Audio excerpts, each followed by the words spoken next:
Clarity বা স্বচ্ছতা।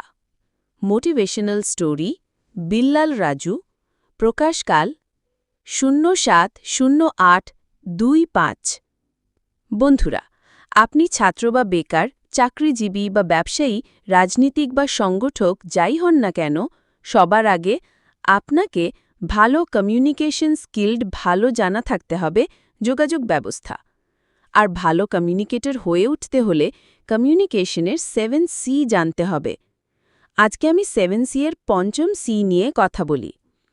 পঞ্চম সিতে আছে ক্ল্যারিটি বা কথার স্বচ্ছতা। আমি একটু গল্প আকারে বলি, তাহলে আপনাদের রিলেট করতে সুবিধা হবে। যেমন, এক রিকশাওয়ালাকে বললেন, ওই মামা যাবেন সদরঘাট, ভাড়া কত?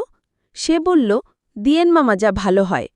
রিকশাওয়ালা কিন্তু কথার স্বচ্ছতা করেনি।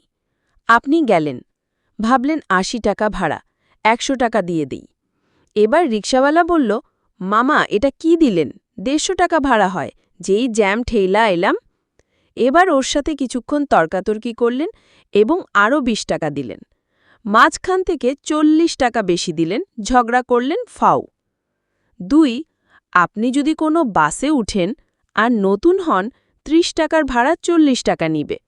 পরে যখন দেখবেন অন্যজনের কাছে ৩০ টাকা নিচ্ছে, তখন সে বলবে, ও মামা, আমি মনে করছি আপনি ওই জায়গা থেকে উঠছেন।